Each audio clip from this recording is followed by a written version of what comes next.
GAIA 9, the black void of space offered no warmth, no sound. Only endless stars and the occasional whisper of a passing comet. Aboard the UNS Horizon, orbiting the edge of the Virelia system, humanity's eyes scanned the cosmos for something more than dust and frozen rock. "Captain, I think you need to see this," said Lieutenant Celine Vargas, her voice calm but tight with excitement. The glowing display on her console pulsed with bright green hues, indicating the presence of a terrestrial body, one they hadn't charted. Captain Elijah Rourke strode over, placing a firm hand on her shoulder as he leaned in. "What am I looking at?" "Habitable zone. Earth-like gravity, nitrogen-oxygen atmosphere." And Vargas hesitated. "Plant life. Lots of it. Spectrometer's going crazy." Captain Rourke blinked. In his 30 years of exploratory command, he had never seen such readings. Planets like this weren't just rare, they were damn near myth. "Patch it to the main screen," he ordered. The view rotated, then focused on a lush, blue-green world ringed with thin clouds and vast oceans. Forests stretched across continents like veins. There were rivers, polar ice, and mountain ranges that spanned thousands of kilometers. "Holy shit," someone whispered behind him. "Get me orbital scans, geological profiles." "And a full atmospheric breakdown," Rourke said. Now, the bridge lit up with energy. Technicians and officers moved like a wave, interpreting, cataloging, theorizing. Within 15 minutes, the data confirmed the impossible. The planet was more Earth-like than Earth itself.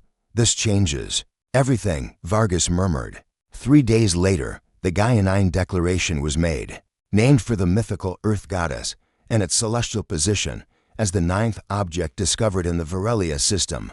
GAIA 9 was officially classified as a Type Z planet, suitable for immediate colonization without terraforming.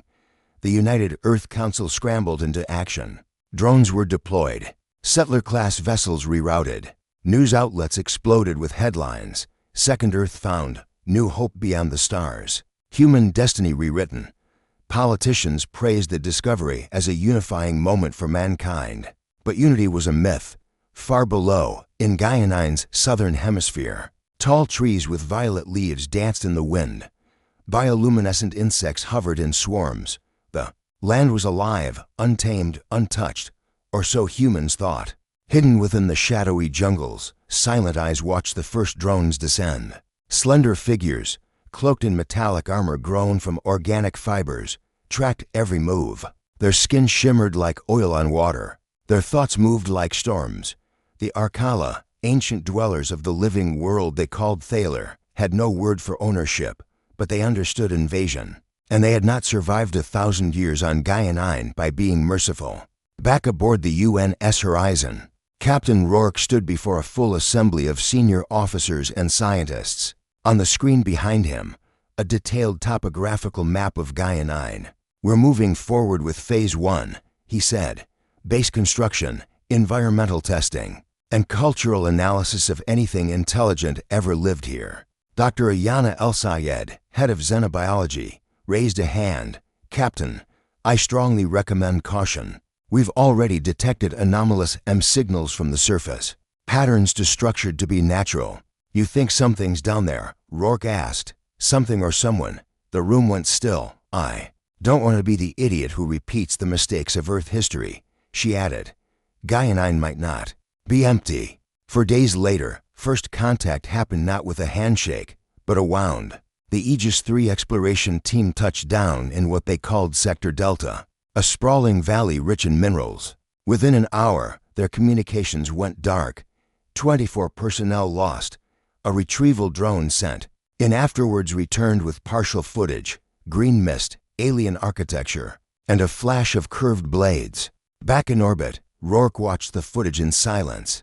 The blood, the bodies, it was a massacre. But no trace of technology. No face of the enemy. Only whispers in the forest. In the underground caverns of Thaler, the Arcala held council. Their leader, Varen, paced among glowing roots that pulsed with life. "They have come from the sky," said one elder. "They bring machines, poison, hunger. Double quotes. They will not stop," said another. Varen's voice was low, measured. "We did not stop the Serpent War only to kneel to Starwalkers." The council fell silent. They do not understand this place, but they will, through blood, if they must. And so, GAIA 9 prepared to become a battleground not just of weapons, but of ideology, survival, and the right to call a world home. The UNS Pathfinder broke through the clouds of GAIA 9, its reinforced hull glowing as it descended into the lush atmosphere. On board were 15 soldiers and scientists of Recon Team Theta, tasked with investigating the disappearance of Aegis 3. Tension buzzed through the dropship like static. No one spoke. Lieutenant Kara Dwyer, a former Marine turned field commander, reviewed the mission specs one last time. Land at coordinates 17.43s, 28.19e. Locate any surviving personnel. Avoid unnecessary contact with local fauna or unknown intelligence. She didn't believe in luck, but she wore her brother's old dog tag around her neck anyway. He'd vanished on a Mars mission 10 years ago. No recovery, no answers. Kara, said Dr. Julian Park, the team's exobiologist, his voice barely above a whisper. We're not ready for this. No one ever is, she said. Strappin'. The Pathfinder descended into a valley cloaked in mist, framed by towering trees that shimmered faintly in the light. The forest floor was dense, pulsing with faint bioluminescence, as though the planet itself were watching them. Touchdown in 30, came the pilot's voice. Eyes open, guns down until otherwise necessary. They found the first body less than an hour in. Private Martinez, the team's forward scout, stumbled across it near a stream. What was left of it. The corpse was human, wearing Aegis 3 gear, but the wounds were unlike anything they'd seen. Sliced cleanly at the midsection, the torso separated from the legs by something impossibly sharp. Burn marks riddled the armor, but no signs of bullet damage or known energy weapons. Jesus Christ, Kara muttered. No bite marks. This wasn't an animal. It wasn't human either. Park said, crouching beside the body, clean incision, like a laser, but cooler temperature. See the crystallization along the cut edge. That's organic weaponry, bone or claw, maybe laced with some kind of resonant material. Back information, Kara barked. Nobody goes alone. The team pushed forward in pairs, deeper into the mist. Trees twisted into strange, unnatural angles. At times, the air buzzed with low-frequency sounds, like distant breathing. The forest wasn't empty. The Arcala watched from the canopy. Varen, clad in armor grown from the living bark of thaler trees, peered through a cluster of glowing leaves. His people had learned patience. The humans were loud, heavy, blind to the quiet signals of the forest. 5 hearts in this quadrant, he whispered through a comlink grafted to his jaw. 3 hold weapons. To scan the ground like seekers. A voice answered in their native tongue. Engage, observe. Let them see the bones. He raised his hand, and the forest responded. A low pulse echoed through the roots. Bioengineered organisms triggered their motion instincts. Dozens of shimmering birds exploded from the trees, creating a sonic wave that startled the intruders. In the chaos, Varen dropped silently to the forest floor. Back with Team Theta. The distraction was enough to scatter their lines. One moment, they were in sync. The next, the jungle had swallowed them. Kara, I've lost visual on Echo Team. Martinez hissed into the comm. Park. Status no contact. I'm trying to ping biosigns. Wait. I've got something. Oh God. They're not moving. The signal pulsed red. Kara drew her weapon and signaled for Martinez to flank right. They moved silently for 30 meters before they saw the scene. 2 members of Echo Team were suspended mid-air, strung up by woven vines. Their eyes were wide open, their bodies untouched, paralyzed. Not dead, some sort of toxin. Kara turned slowly and saw him. A tall figure, vaguely humanoid, stood a few meters away, 8 feet tall, with elongated limbs and skin that shimmered like water in moonlight. Armor covered its chest and shoulders, pulsing faintly with bioluminescent lines. Its eyes locked with hers. Not wild, not animal. Intelligent. Kara raised her weapon. The figure didn't move.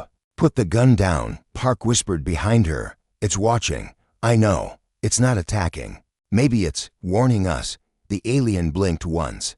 Then, with a motion to fast to track, it vanished into the mist, The team evacuated. They recovered to paralyzed soldiers. Within hours, both woke up in the Pathfinder's medbay. Unable to remember what happened, the toxin left no trace. But what mattered most was the encounter. Kara filed her report personally, transmitting it to the UN Command Nexus in lunar orbit. Non-lethal force suggests potential for diplomacy. This is not a mindless species. They are organized, intelligent, and territorial. Any further intrusion could escalate the situation beyond recovery. But the politicians had already made up their minds. At the Earth Assembly, military advisors and corporate lobbyists pushed for protective action.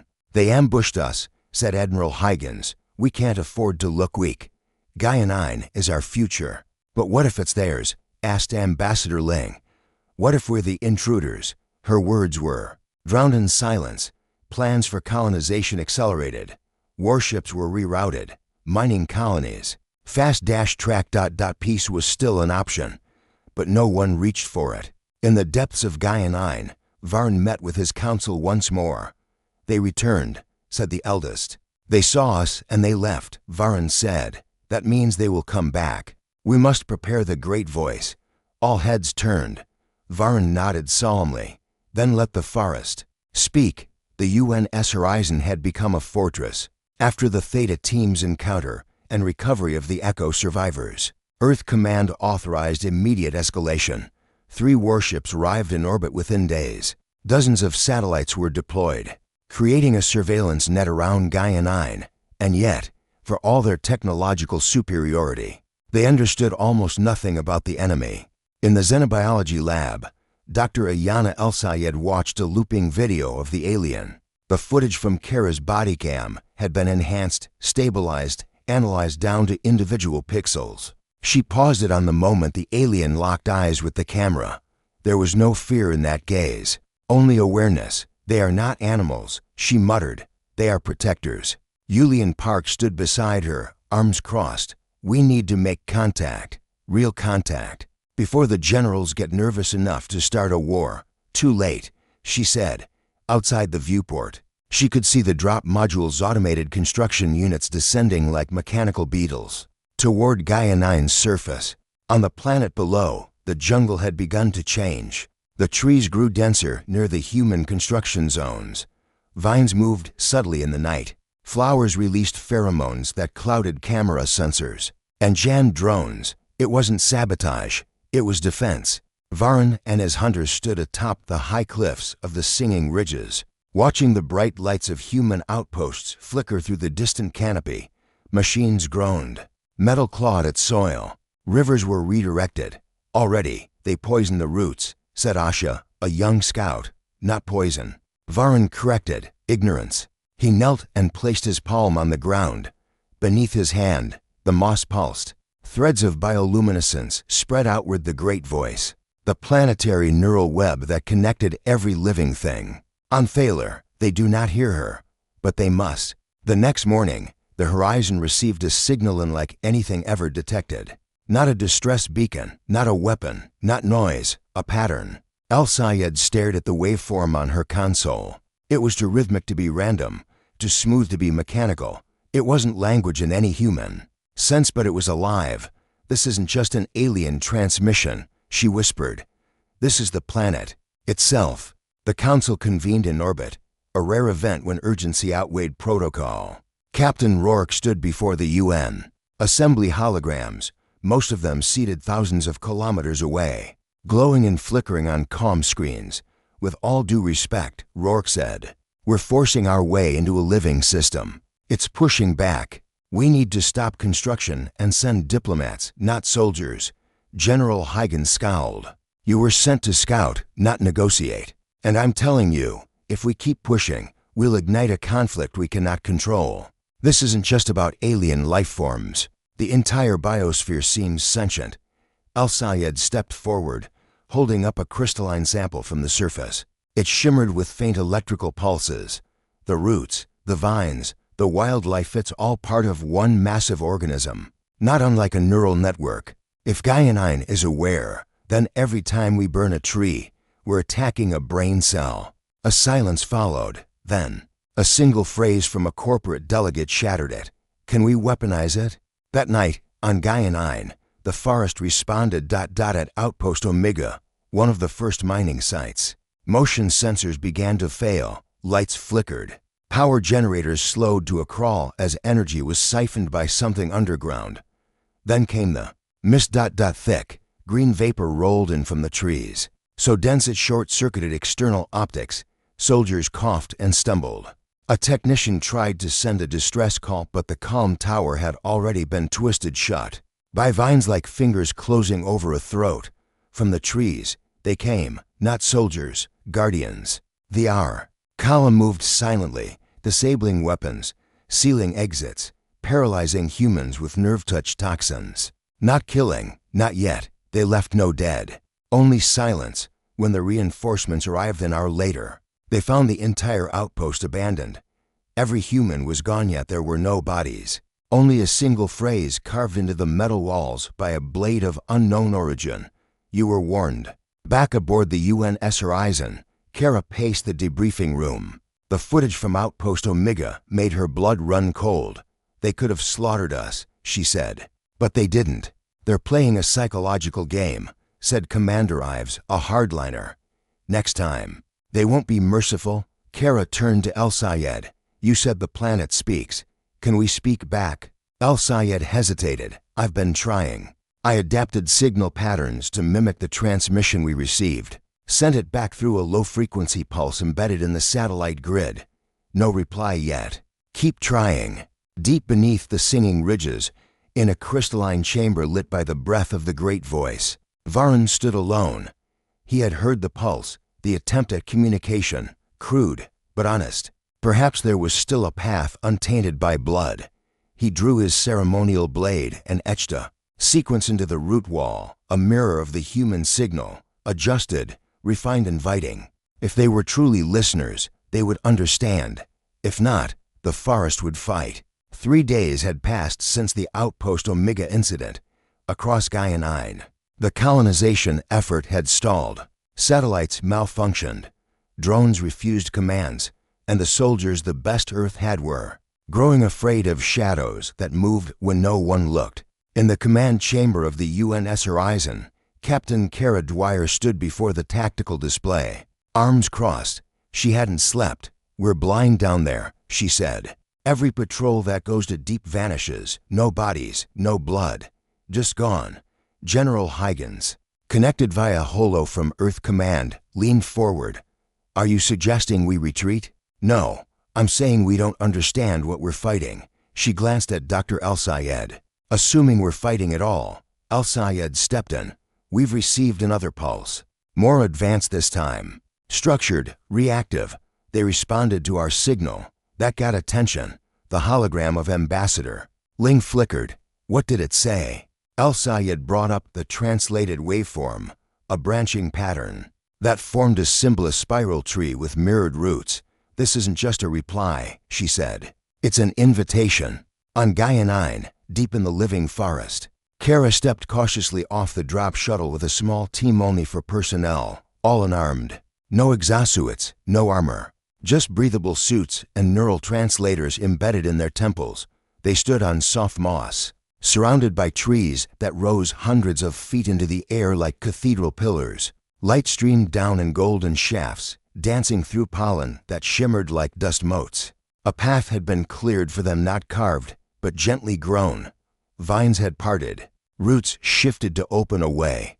Let's not keep them waiting, Kara said. They walked for what felt like hours, led by strange creatures that resembled deer crossed with luminous jellyfish. They floated more than walked, and their translucent bodies pulsed with soft color: blue for welcome, green for safety. Eventually, the forest opened into a glade, a perfectly circular basin ringed by flowering stones and a flowing stream of silver water. There stood Varun. He was not alone. A dozen Arkala stood behind him, armor woven from organic resin and living bark. Their eyes alert but calm. Kara stepped forward and bowed slightly. We come in peace. Her neural translator hummed. For a moment, nothing.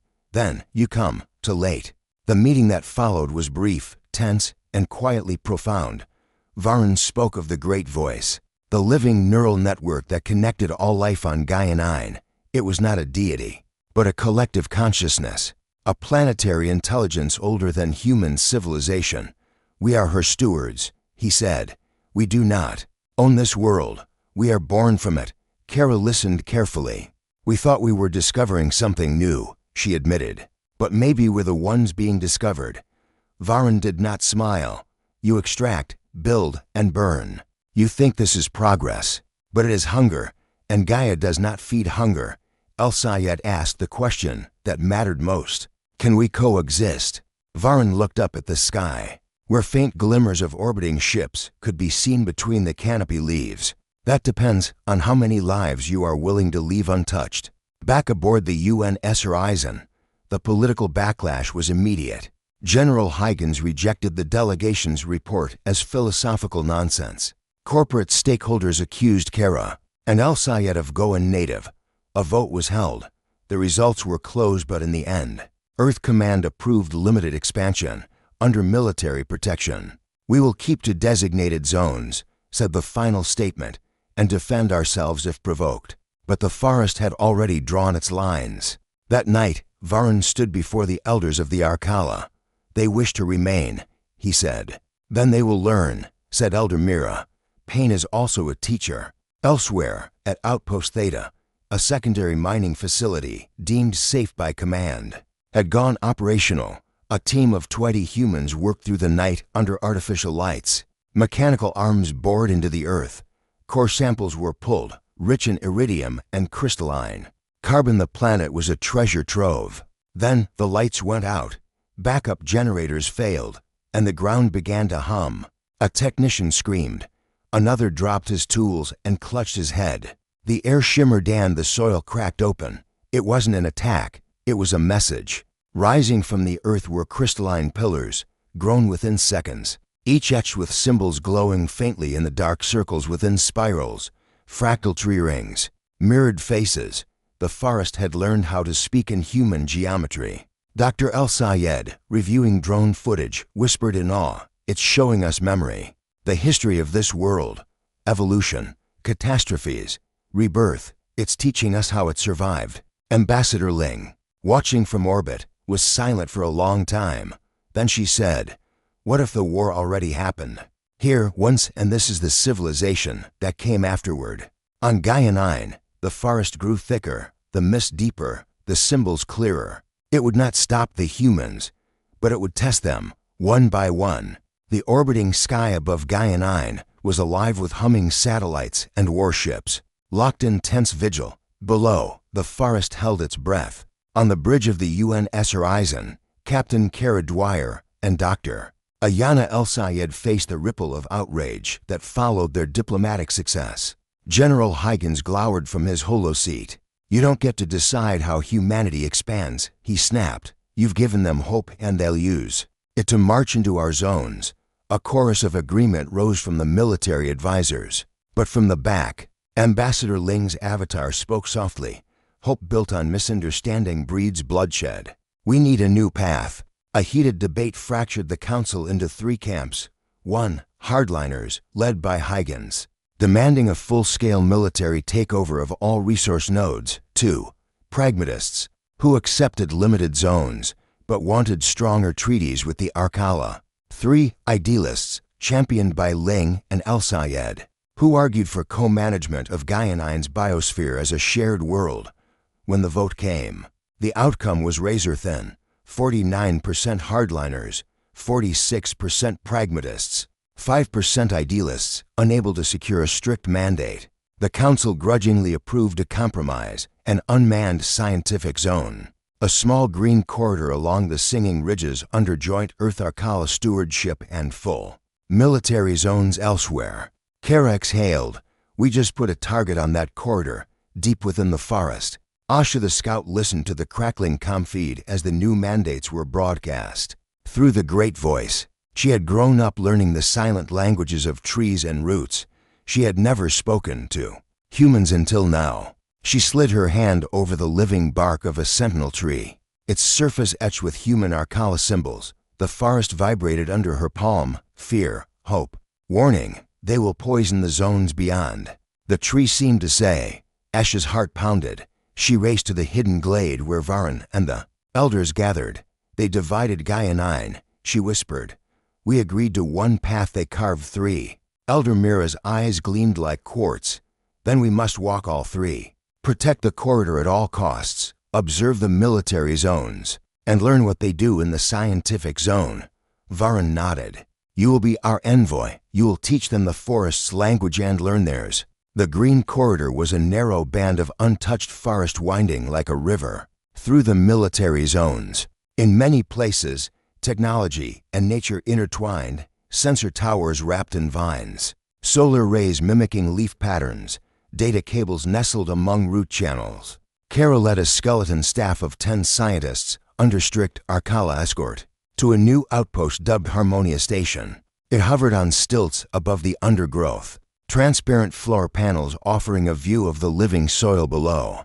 Asha greeted them, her armor stripped back to a simple woven tunic of living fibers. Her skin bore bioluminescent tattoos that pulsed in greeting. You know nothing of GAIA 9, she told Kara, voice low but firm. This world breathes through every stone.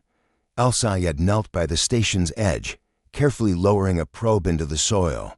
Data scrolled across her holopad: pH balance, microflora signals, the ebb and flow of nutrient cycles. This synergy is astonishing, she breathed. The forest is a single organism, not a collection of species. A sudden rustle snapped their attention upward. A quartet of human troops in powered exosuits slowly advanced. Weapons raised. Their commanding officer barked, "Stand down. This zone is under Earth command." Asha stepped forward, raising both hands. The tattoos on her arms flared bright emerald. She spoke in the great voice, a low-frequency pulse that rippled through roots and vines. The forest answered, with a wave of phosphorescent spores, coating the exosuits and jamming servos. Weapons powered. Down, the soldiers staggered, disarmed without a shot. Kara raised her hand to halt further escalation. "No more," she said firmly, turning to her troops. She added, "Fall back." The corridor held for now, but trust was a fragile thing. Back on the horizon, whispers of treachery drifted through the corridors. A clandestine faction of scientists and corporate liaisons met in shadowed conference rooms. Dr. Malcolm Kearns, a leading physicist, slammed his fist on the table. "We're losing resources by protecting that corridor. It's just a forest." A corporate envoy, clad in a tailored suit that gleamed like oil, smiled thinly. "Imagine the PR if we break the treaty. The animals will scream over our lasers. There will be public outrage. But behind the scenes, we can control the narrative. Feed them curated footage. Say the Arcala attacked first." Kern's eyes glittered. "I have contacts on Earth ready to back that claim. The hardliners will jump at it." They raised their glasses in a silent toast. As the humans plotted, the forest prepared. The great voice wove new defenses into the soil, root barriers thicker than steel, mycelial networks that tracked footprints, pheromone lures that drew intruders into disorienting loops. One night, a mining convoy veered off its authorized route. Their comms sputtered with static and then went dead. The next morning, only the vehicles remained, engines still warm, doors wide open. No bodies, no equipment, only empty footprints leading back into the dense foliage in orbit. Earth Command declared the incident a mysterious failure and ordered harsher sanctions. Secure the corridor at all costs. Kara watched the order come through. She knew the human response would be brutal. She looked at El-Sayed. "If we break the treaty now," Kara said quietly, "there will be no turning back." El-Sayed closed her eyes, listening to a faint pulse in her translator Ash's heartbeat. "Carried through the roots. Then we must bring Asha to them," she said. At Harmonia Station, Asha stood before a council of human leaders. Broadcast lived to the horizon and Earth. Kara introduced her, "People of Earth. Meet Asha, scout of the Arcala, voice of GAIA 9.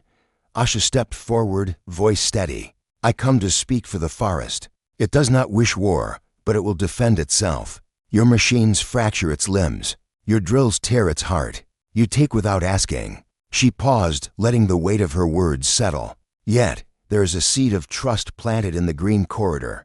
Tend it well, or it will die. Silence filled the hollow auditorium. Behind Asha, the forest pressed against the transparent walls still, expectant. General Huygens' holo flickered, his face a storm of fury and doubt. He opened his mouth, then closed it. For the first time, none of his words came. In the days that followed, an uneasy calm settled. Earth Command sent new directives. Additional ecological analysts would join the corridor, under full Arcala oversight, and all mining equipment within 50 kilometers would be decommissioned. Hardliners seethed. Some threatened mutiny, but the broader public faced with images of the empty vehicles and ashes. Plea rallied to the idealists on Earth. Back on Gaia 9, Varun watched the horizon. They listen, he said, but only because they fear the alternative. Asha knelt in the clearing where humans and Arcala had first met. She pressed her palm to the moss. The forest whispered in response, a promise of growth, a warning of decay. She rose and turned to Kara and El Sayed, standing side by side. We hold this breath together, she said, or we will choke on it. Kara reached out, placing her hand over Asha's. El Sayed did the same. 3 hands, human and alien alike, formed a circle over the living soil. In that moment, the forest exhaled. For 7 days, an uneasy peace held across Gaia 9. No more drones went missing, no soldiers vanished, and the forest corridor remained undisturbed.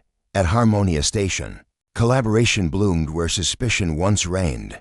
El Sayed worked alongside Asha in the Biosphere Dome, comparing microbial structures and trading healing techniques. In return for insights into Earth's advanced sterilization methods, the Arcala shared knowledge of a living fungus that reversed mitochondrial decay in organic medicine the humans had never imagined possible. Even Kara felt the difference. She stopped wearing armor around the station, sometimes even walking barefoot on the forest paths. The cool, damp soil beneath her feet reminded her of childhood, of a time before orders and protocols. She wasn't sure what surprised her more, that she trusted the Arcala, or that she wanted them to trust her back. In orbit, however, Lieutenant Marcus Chen detected something no one wanted to see. Buried within a lobe and frequency reserved for mining telemetry, he found an encrypted signal bouncing between a hidden platform in Zone 73 Echo and an Earth-based private server. He traced it, documented it, and filed a classified alert. 24 hours later, Marcus disappeared. His access credentials were revoked, his logs wiped. No inquiry was filed.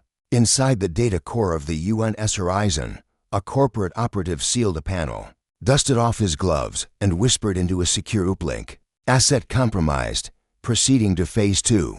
That same night, a seismic team under General Huygens' command activated subterranean drills inside the protected corridor. Officially, it was a navigation error. In truth, the drills were aimed directly at what Earth Command now believed was the true prize, the seed core, the living neural matrix beneath Gaia 9's surface. The reaction was immediate. The great voice unleashed a scream that echoed through every vine, tree, and root. 1,000 sensors inside Harmonia Station spiked at once. El Sayed watched in horror as the temperature of the forest canopy surged, then plummeted. Oxygen production stalled. Mycelial fibers shriveled.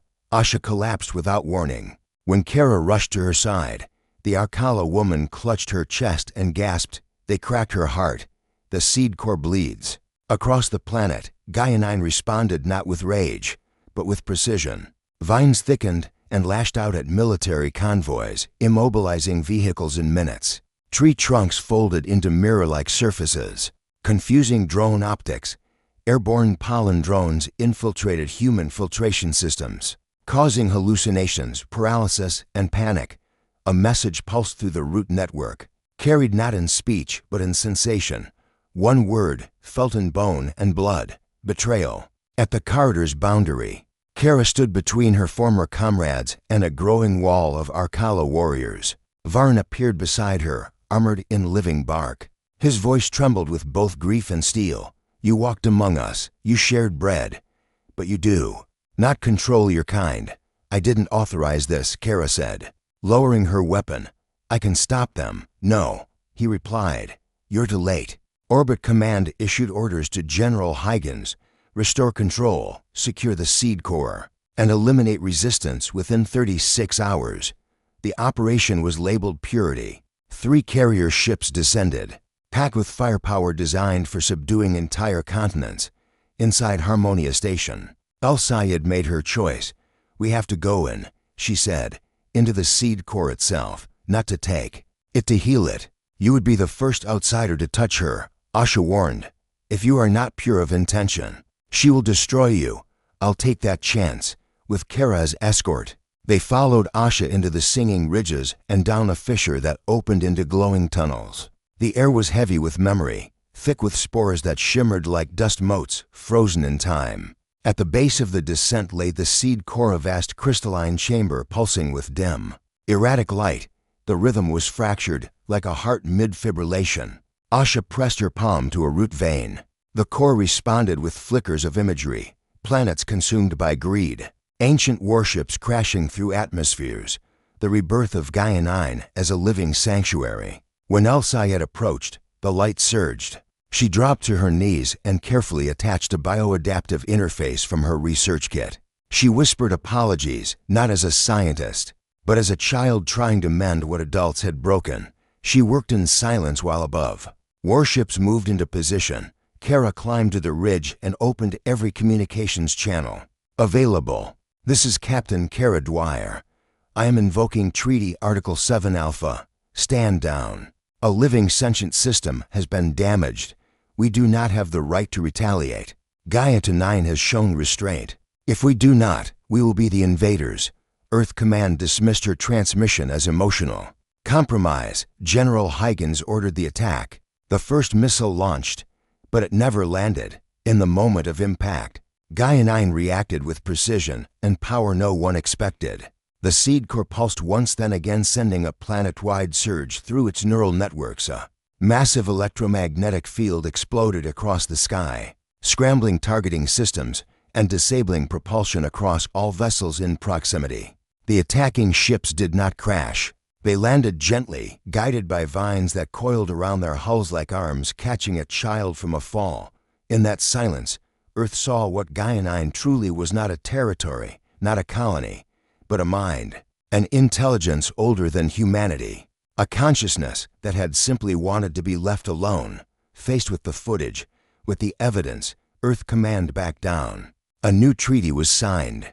The corridor would remain sovereign territory, co-managed by both species. Humans could no longer exploit the planet. They could only learn from it. Kara gave up her commission and chose exile from Earth. GAIA 9 was now her home. El-Sayed became Earth's first ambassador to a non-human intelligence, devoting the rest of her life to studying, not harvesting, the living mind beneath the forest floor. As for Asha, she disappeared into the canopy. Some said she raised the first children of both lineages, Arcala and human, under the glowing trees, where laughter echoed without borders. And on one clear night, years later, a child on Earth looked up at the sky and asked her mother what happened on GAIA 9. Her mother said, "That's where we remembered something we'd forgotten. That life doesn't belong to us. We belong to it." Far above, the seed core pulsed again, slow, steady, dreaming. 6 months had passed since the ceasefire. The canopy of GAIA 9 had regrown, not entirely, but enough to breathe again. Amber sap no longer bled from the trees. The humming silence returned, less watchful now, more like a slow exhale after holding one's breath for too long. The corridor, now called the GAIA Nexus, thrived as a living research zone where humans and Arcala worked side by side, not as rivals, not quite as allies, but as something newer, a species in the process of mutual recognition. El-Sayed stood beneath the singing ridges, watching a spore migration with a team of Arcala biologists and 2 human apprentices from Earth. The younger of the 2, a boy named Levi, took notes while whispering into a headset patched into his wrist. "El-Sayed," he asked hesitantly, "why do they call this species whisper ivy?" El-Sayed knelt beside a vine growing along the base of a tree, then pointed to a translucent sheath vibrating faintly under its leaves, because when the wind passes through those channels, the plant emits subsonic frequencies barely audible to us, but it calms the surrounding biomass. Asha, who had appeared silently as ever behind them, nodded. We used it to lull newborns into sleep. The forest sings to its children, if you listen. Levi looked up at her with awe. So it's like the trees can talk? No, Asha said softly. It's like they remember. The human boy fell silent, absorbing that in the way only a young mind could, with the weight of reverence, not skepticism. Far above them, in orbit, new ships arrived, not warships, but modular research platforms bearing the emblems of dozens of independent Earth nations. Each one carried scientists, scholars, artists, and even ethicists, people selected not for what they could extract, but for how well they could listen. Earth had changed, slowly, painfully, but the footage from the ceasefire event had gone viral across every channel. GAIA 9 was no longer seen as a conquest, it was a lesson. And for once, humanity seemed willing to learn. Kara did not return to orbit. Her place was now on the ground, patrolling the boundaries of the Nexus, not as a soldier, but as a steward. She wore no rank insignia anymore, only the pale green sash granted by the Arcala Council, a symbol that she had crossed the boundary between peoples and been permitted to return. She lived alone in a small dwelling grown from the bark of a fallen hollow tree. At dawn she walked with the patrol vines, and at night she lit signal spores along the forest edge. For lost travelers, she rarely spoke to the New Earth rivals. Too many reminded her of what she used to be: ambitious, rigid, always scanning for the weak point. But once in a while, when one of them asked not what the forest could offer, but why it allowed humans to stay, she would sit with them beside the fire root and tell them stories. Stories that didn't end with conquest. One evening, Varun came to her shelter with a flask carved from bone root. "Tonight is the renewal," he said. "I know," she said, and hesitated. "Do you think I should attend?" He studied her face. "Do you still think of yourself as human first?" Kara smiled, sad and quiet. "I'm not sure what I am anymore." "Then yes," he said, "you should attend." The renewal was held at the base of the spiral grove, where the canopy opened to reveal the stars. Arcala children danced in circles, painted with glowing pollen. Human children watched at first, then joined. El Sayed lit a ring of bioluminescent fungi that pulsed in harmony with the planetary core. Asha stood at the center, humming in an ancient tongue, no words, just resonance. When the ceremony ended, an elder approached Kara and placed a root band across her forehead. The gesture was simple, but its meaning clear. You have been grafted to the forest, not born from it, but accepted. Later that night, as Kara sat alone at the tree line, watching the stars blink between leaves, El Sayed approached. "I got a message," she said. "From Earth. They want me to come back." Kara didn't look at her. "Are you going?" "I don't know." El Sayed sat down beside her. "They want to build a Gaia-like simulation, an ecosystem modeled on what we've learned. They want to ask the seed core for permission to scan its neural matrix." Later that night, as Kara sat alone at the tree line, watching the stars blink between leaves, El Sayed approached. "I got a message," she said. "From Earth. They want me to come back." Kara didn't look at her. "Are you going?" "I don't know." El Sayed sat down beside her. "They want to build a Gaia-like simulation, an ecosystem modeled on what we've learned. They want to ask the seed core for permission to scan its neural matrix." Asha warned of the risks. You do not build trust by dissecting what you do not yet understand. "But without deeper study," said one of the Earth scientists, "we remain ignorant." "Good," Asha replied. "Ignorance is safer than arrogance." The debate continued for weeks. Even the seed core responded, though indirectly. One morning, Kara found a pattern etched into the soil just outside her dwelling, a spiral of pollen, perfect in shape, pointing toward the western ridge. A direction, a suggestion. She followed it.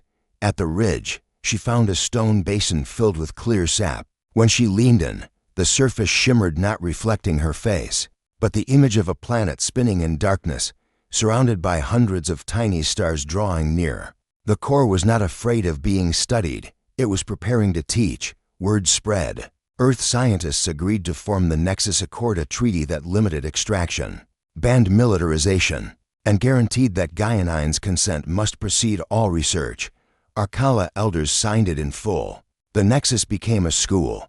Children were the first to be taught, raised in a mixed language, Mixed culture model where curiosity was encouraged, but boundaries honored. Adults followed, humbler this time, asking questions instead of issuing directives. Months later, a woman named Isolde, a cultural linguist from New Kyoto, broke new ground by discovering that some of the spores emitted by the seed core were lexical, meaning they responded not to tone or touch, but to narrative. When spoken to with a story, the core changed its pattern of pulses. It preferred parables, fables, memory wrapped in meaning. It was alive, but it was also literary. El-Sayed began translating its pulses into symbolic logic. With the help of Varenne and Kara, she created the first seed lex, a living, evolving codex of GAIA symbolic language, not a dictionary, more like a relationship in book form. It would never be complete, but it was enough. In the last days of the growing season, Kara returned to the spiral grove alone. She sat by the pool of sap where she had once seen the stars. This time, the surface reflected her own face, lined older, but calm. Behind her, the trees did not whisper warnings, they only breathed. And when the wind moved, it carried no commands, only welcome. The first unauthorized ship arrived without warning. It dropped out of slipspace just beyond GAIA's orbital threshold, silent and black as obsidian.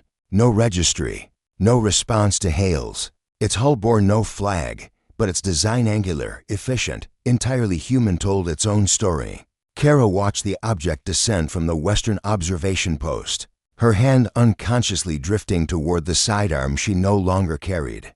They came despite the Nexus Accord, and they did not come to learn. By the time planetary sensors triangulated the vessel's trajectory, it had already bypassed all orbital communication gates, cloaked its signal, and begun atmospheric descent. It wasn't alone. 5 drones broke off from its hull mid-fall, dispersing like metallic seeds toward different zones of the forest. The main craft streaked across the dawn sky like a silent wound, vanishing beyond the western ridges.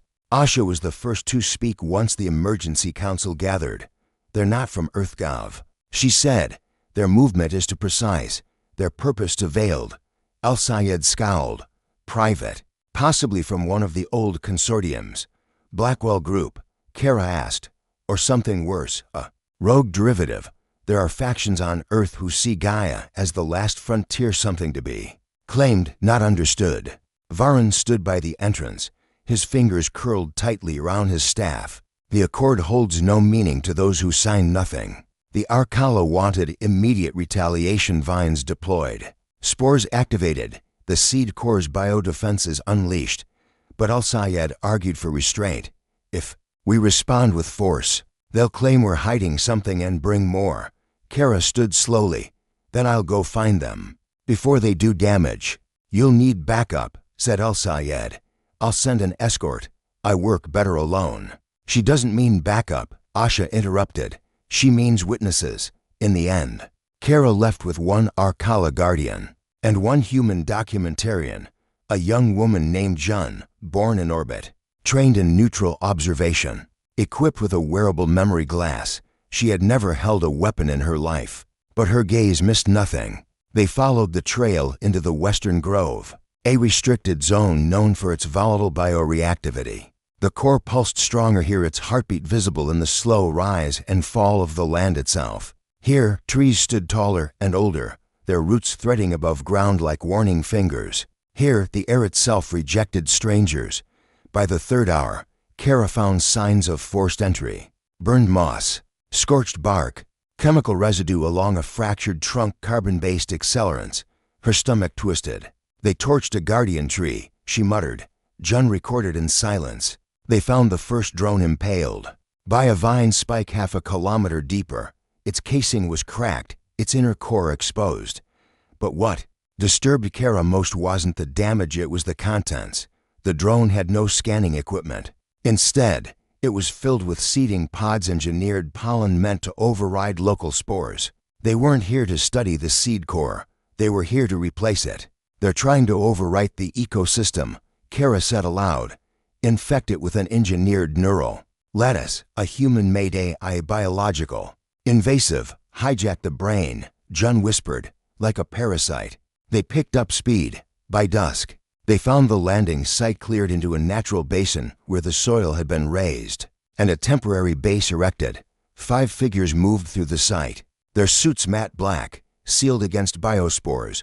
They were planting anchors into the ground, cylindrical objects thrumming with pale blue light.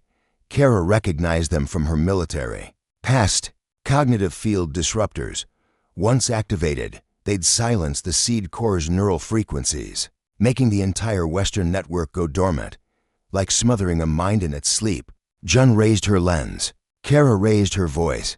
This is restricted land under the Nexus Accord. Identify yourselves. The figures turned. 3 reached for weapons. 1 stayed still. A voice barked through a suit mic. Stand down. You have no authority here. Kara stepped forward. This planet gave us permission to stay. You're trying to steal it. The leader removed her helmet. She was young, blonde, cold. A scar ran from her temple to her jaw. We're restoring balance, she said. GAIA 9 is too powerful to remain sovereign. Earth's survival depends on replicating its neural matrix. We're not here to ask. We're here to secure humanity's future. You're killing a sentient being. It's not sentient, the woman snapped. It's a resource. Before Kara could respond, the Arcala Guardian stepped forward. A warning pulse rippled through the soil. The trees nearby shook. I strongly advise you to leave, Kara said. Before this place responds, the woman gestured and one of the disruptors activated. A high-pitched hum surged through the air. Jun screamed, clutching her head. The Arcala fell to his knees, bleeding from his ears. Kara lunged. She reached the disruptor and yanked the core from its housing, flinging it into a nearby root pool. Sparks hissed. The field collapsed. But in that moment, the lead operative raised her weapon. A shot rang out. Kara flinched, but it wasn't hers. Jun had moved. The documentarian had drawn a small pulse stunner from her pack, a tool meant to incapacitate rogue drones, and fired it point blank at the operative. The woman dropped, spasming. For a moment, no one breathed. Then the forest did. The seed core surged, not with rage but with a wave of comprehension. Roots burst upward, seizing the remaining operatives. The soil swallowed the disruptors. Branches closed over the site. Within minutes, the basin was gone, consumed, reabsorbed, reclaimed. Kara helped Jun to her feet. You okay? Jun was trembling. She would have shot you. Kara nodded. And the core would have remembered. They reported everything to the council. The footage, the disruptors, the attempted overwrite. El-Sayed presented it before the Assembly of Earth. Live-streamed through the Nexus. There was no denying the evidence. Earth sanctioned the mission as rogue, denounced the perpetrators, reaffirmed the accord. But something had shifted. GAIA 9 had protected itself, not with fire, not with war, but with judgment. In the weeks that followed, Earth's tone changed. Scientists arrived with less arrogance, more reverence. The idea of controlling GAIA 9 quietly faded. New conversations began, not about what the seed core could give but about what it might one day choose to share. And Kara, scarred but still standing, understood something deeper. This was not a frontier. It was a conscience, and it had just spoken. As the forest slowly reclaimed the shattered remnants of the invaders' ambition, Kara stood silent among the ancient trees. The seed core's pulse beneath her feet was no longer just a rhythm, it was a voice, a judgment, a promise. GAIA 9 was alive in a way she had never truly understood before. This was no longer a battle for territory or resources. It was a reckoning, a reminder that life, in all its forms, demanded respect, sometimes fierce, sometimes gentle, but always undeniable. Kara closed her eyes and listened. The planet was speaking, and for the first time, humanity had no choice but to listen. The end.